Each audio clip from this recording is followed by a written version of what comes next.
We've all been there. Someone asks us for a favor, and even though we don't really want to do it, we say yes.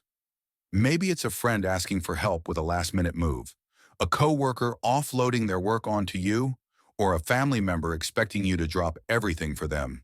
The words no sit on the tip of our tongue, but instead we force a smile and say, sure, no problem. But why?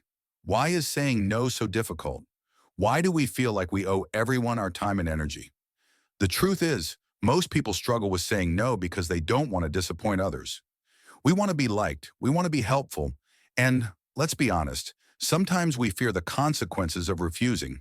However, constantly saying yes to things we don't want to do drains our energy, leaves us stressed, and steals time from what truly matters. Learning to say no is a superpower, and in this guide, we're going to break down exactly how you can master the art of saying no without feeling guilty. Before we dive into the tactics, let's talk about why we struggle with saying no in the first place. Most people say yes because of three main reasons. Fear of disappointing others. We feel guilty about letting people down, so we put their needs before our own. Social pressure. We don't want to seem rude, selfish, or unhelpful, especially when everyone else seems to be saying yes. FOMO. Fear of missing out. Sometimes we say yes to things we don't even enjoy just because we don't want to feel left out. Understanding why we say yes is the first step to learning how to say no. Once you recognize your own patterns, it becomes easier to break them. Saying no doesn't always mean bluntly rejecting someone. There are different levels of refusal, and depending on the situation, you might need to choose a different approach. The direct no. No, I can't do that. I'm not available.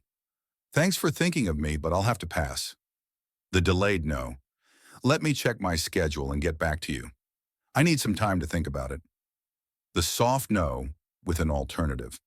I can't help you with that, but maybe someone else can.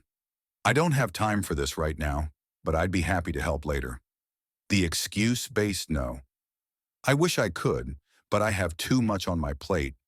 I'm really trying to cut back on commitments right now. The humor-based no. If I say yes to one more thing, I might explode. So no thanks. I'd love to, but my couch and I have a date. By choosing the right way to say no for each situation, you can set boundaries while keeping relationships intact. Sometimes people won't take no for an answer. Maybe they'll try to guilt trip you, pressure you, or make you feel bad for refusing. This is where you need to stand your ground. Repeat yourself. If someone keeps pushing, just calmly repeat your answer. I really can't do this right now. I hope you understand. Use the broken record technique. Keep saying the same thing over and over until they get the message. I'm not able to do this. I'm not able to do this. I'm not able to do this. Don't over-explain.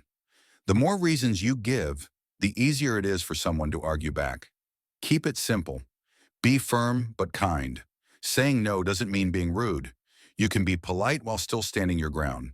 The more you practice saying no, the easier it gets. Try starting small. Say no to little things first, like declining an invite to something you don't want to attend. Then work your way up to bigger requests. Remember, every time you say no to something you don't want to do, you're saying yes to something that truly matters to you. Mastering the art of saying no will give you more time, more energy, and more control over your life. And honestly, that's something worth saying yes to.